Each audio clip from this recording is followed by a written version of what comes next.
నమస్తే.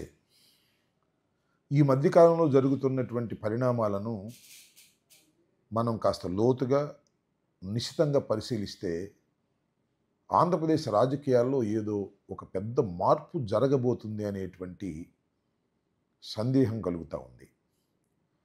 ఈ పరిణామాలు ఏంటి అని ఒక్కొక్కటిగా మనం పరిశీలిద్దాం. ఒకటి, ఈ మధ్యన హఠాత్తుగా నారా లోకేష్ గారిని ఉప ముఖ్యమంత్రిగా తీసుకోవాలని తెలుగుదేశం పార్టీలో డిమాండ్ పెరిగింది. ఆ డిమాండ్ ఏంటంటే బహిరంగంగానే చేస్తున్నారు. తెలుగుదేశం పార్టీలో ఉన్నటువంటి నాయకులు నారా లోకేష్ గారు చాలా గొప్పవారని, యువగళం ద్వారా నారా లోకేష్ గారు ఆంధ్ర రాష్ట్రం అంతా కూడా చాలా కష్టపడి పనిచేశారని, అందువల్లనే తెలుగుదేశం పార్టీ అధికారంలోకి వచ్చిందని, అందువల్ల నారా లోకేష్ గారిని ఉప ముఖ్యమంత్రిగా తీసుకోవాల్సినటువంటి అవసరం ఉన్నది అని చాలామంది నాయకులు, ప్రముఖ నాయకులే తెలుగుదేశం పార్టీలో ఉన్నవారు డిమాండ్ చేస్తున్నారు. నాకు అర్థం కాల. తీసుకోదలుచుకుంటే ఎప్పుడైనా తీసుకోవచ్చు. నారా చంద్రబాబు నాయుడు గారి ఇష్టం అది. ఆయన డిస్కషన్కి సంబంధించినటువంటి అంశం. ఆయన మంత్రివర్గంలోకి తీసుకున్నారు. అసలు శాసనసభ్యుడు కాకుండానే మంత్రివర్గంలోకి తీసుకునేటటువంటి స్వేచ్ఛ ఆయన ఇంతకుముందు ఆ స్వేచ్ఛను ఉపయోగించారు. అయితే ఇవాళ ఎందుకు ఈ డిమాండ్ రావాలి? డిమాండ్ లేకుండానే చేసుకోవచ్చు కదా అంటే, ఈ డిమాండ్ ప్రారంభమైంది ఆయన కుటుంబంలో. ఏంటంటే ఆయన కుటుంబంలో ప్రారంభమైంది, ఆయన అసలు ముఖ్యమంత్రిగా చేయాలనేది ఆయన కుటుంబ సభ్యుల అభిప్రాయం. ఎందుకంటే చంద్రబాబు నాయుడు గారు వృద్ధులైపోయారు. ఆయన 74 సంవత్సరాల వృద్ధులు కాబట్టి ఎక్కువ కాలం ఆయన రాజకీయాల్లో ఉండటం కంటే ఆయన వారసుడిగా ఆయన కుమారుడైనటువంటి లోకేష్ గారిని ముఖ్యమంత్రిగా ఇప్పుడే చేసేస్తే బాగుంటుందని ఒక అభిప్రాయం కూడా ఉంది. కానీ ఆయన ఇప్పుడే ముఖ్యమంత్రిగా ఆయన్ని చేస్తే కూటమిలో చాలా విభేదాలు వచ్చి కూటమి కూలిపోతుందని భయపడుతున్నారు. అయినా ఉప ముఖ్యమంత్రిగా చేర్చుకోవాలనేటువంటి డిమాండ్ బయలుదేరింది. ఈ డిమాండ్ని పక్కన పెడదాం. ఒక అంశం ఏంటంటే ఉప ముఖ్యమంత్రిగా నారా లోకేష్ గారిని చేర్చుకోవాలి. అంటే పవన్ కళ్యాణ్ గారి స్థానంలో ఆయనకు కూడా అదే స్థానాన్ని ఇవ్వాలి అనేటువంటి ఒక డిమాండ్ తెలుగుదేశంలో వచ్చింది. రెండో అంశం, కొన్ని రోజుల క్రితం మనం చూసినట్లయితే రాజ్యసభ సభ్యుల్ని ఎన్నుకునేటప్పుడు మన నాగబాబు గారిని రాజ్యసభ సభ్యులుగా చేస్తారని అందరూ ఊహిస్తే, నాగబాబు గారిని రాజ్యసభ సభ్యులుగా కాకుండా ఆయన్ని రాష్ట్ర మంత్రివర్గంలోకి తీసుకుంటాము అని ఒక లిఖితపూర్వకమైనటువంటి ప్రకటన నారా చంద్రబాబు నాయుడు గారు చేశారు. సరే, చేయగానే నెక్స్ట్ ఏదో మంత్రివర్గ విస్తరణ ఉంటుంది.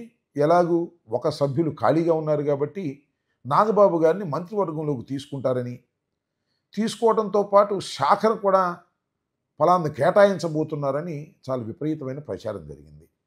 చివరికి ఆ ప్రచారం తర్వాత చాలా క్లియర్గా మన పవన్ కళ్యాణ్ గారు చెప్పారు, ఎమ్మెల్సీగా అయిన తరువాత మాత్రమే ఆయన్ని మంత్రివర్గంలోకి తీసుకుంటారు, తీసుకోవటం మాత్రం ఖాయము అని. అంటే పవన్ కళ్యాణ్ గారు ఉప ముఖ్యమంత్రిగాను, ఆయన మంత్రిగాను కొనసాగుతారా అనేది ఇక్కడ ప్రశ్న.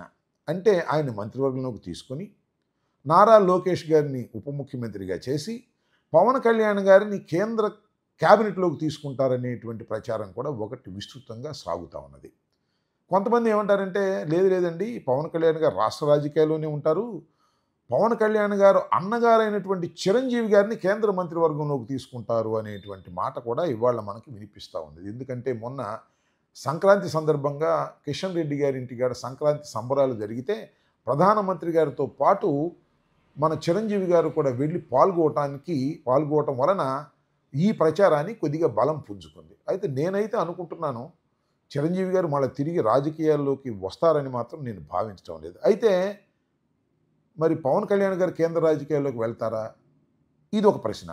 మొత్తంగా చూస్తే ఏమనిపిస్తుంది ఇవాళ, పవన్ కళ్యాణ్ గారి సోదరుడైనటువంటి నాగబాబు గారు క్యాబినెట్లోకి రావటం, 2 బెర్తులు ఒకే కుటుంబానికి ఇవ్వటం, అలాగే చంద్రబాబు నాయుడు గారు అదేవిధంగా నారా లోకేష్ గారు కూడా మంత్రివర్గంలో ఉండటం, ఇది సాధ్యపడుతుందా అనే అంశాలను ఇక్కడ మనం పరిశీలించవలసినటువంటి అవసరం ఉంటుంది.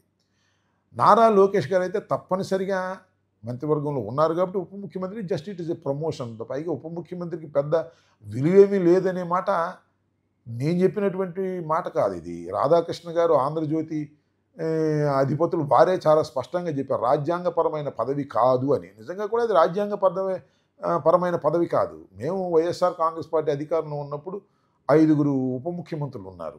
కాపోతే ఇద్దరు ఉప ముఖ్యమంత్రులు ఉంటే తప్పేమిటి అనేటువంటి వాదన కూడా వినిపిస్తుంది. కానీ ఇక్కడ గమనించాల్సింది ఏంటంటే, నారా లోకేష్‌ని గారు కూడా ఉప ముఖ్యమంత్రిగా తీసుకుంటే, నారా లోకేష్ గారికి, పవన్ కళ్యాణ్ గారికి పెద్ద తేడా ఏమీ లేదు. ఇద్దరూ సమానం అనే భావనని జనసేన కార్యకర్తలు ఎంతవరకు భరిస్తారనేది ఇక్కడ ప్రశ్నగా మిగులుతుంది. మొన్న మేము చూసాం, మీరు కూడా చూశారు.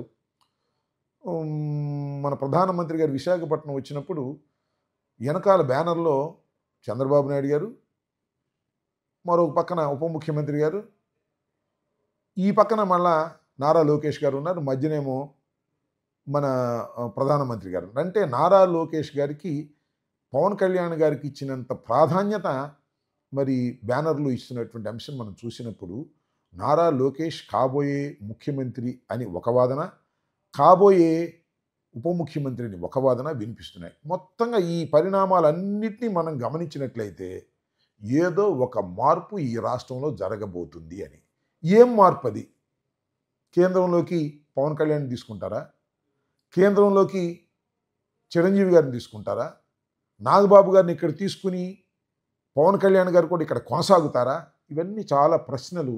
ఈ ప్రశ్నలకు సమాధానం రాబోయే కాలం నిర్ణయిస్తుందని నేను అనుకున్న. చాలా షార్ట్ టర్మ్‌లోనే ఈ విషయాలన్నీ బయటికి వచ్చేటువంటి అవకాశం ఉంది. ఏది ఏమైనా చంద్రబాబు నాయుడు గారు వేసిన ప్లాను అంత తొందరగా అర్థం కాదు. నిదానంగా అర్థమవుతుంది. ఏది ఏమైనా ఒకటి మాత్రం సత్యం. ఈ రాష్ట్రంలో ఏదో ఒక పెద్ద మార్పు జరగబోతుంది. ఆ మార్పు లోకేష్ గారికి అనుకూలంగా జరగబోతుంది. లోకేష్ గారు భావి నాయకుడుగా తీర్చిదిద్దేటటువంటి కార్యక్రమం చేస్తున్నారు. అవసరమైతే లోకేష్ గారిని ఈ టైంలోనే, ఈ టర్మ్‌లోనే ముఖ్యమంత్రిగా చేయాలని అనుకుంటున్నారు వారి కుటుంబ సభ్యులు. కానీ ఇప్పుడు ముఖ్యమంత్రిగా ఆయన్ని చేస్తే పవన్ కళ్యాణ్ గారు ఉప ముఖ్యమంత్రిగా ఉండటం అనేది హాస్యాస్పదంగా ఉంటుంది. జనసేన కార్యకర్తలు దాన్ని అంగీకరించరు. ముఖ్యంగా కాపులు అసలు అంగీకరించరు కాబట్టి కొద్దిగా తిరకాసులో పడి ఈ వ్యవహారం అంతా నలుపుతా ఉన్నారు. చివరకు ఏ రూపం తీసుకుంటుందో రాబోయే కాలంలో మనం చూద్దామని నేను భావిస్తున్నాను.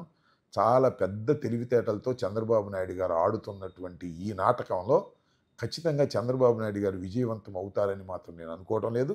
తప్పనిసరిగా చంద్రబాబు నాయుడు గారు ఫెయిల్ అవుతారు.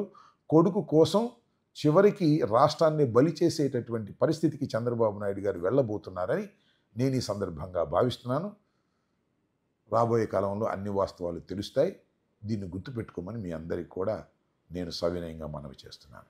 ధన్యవాదాలు.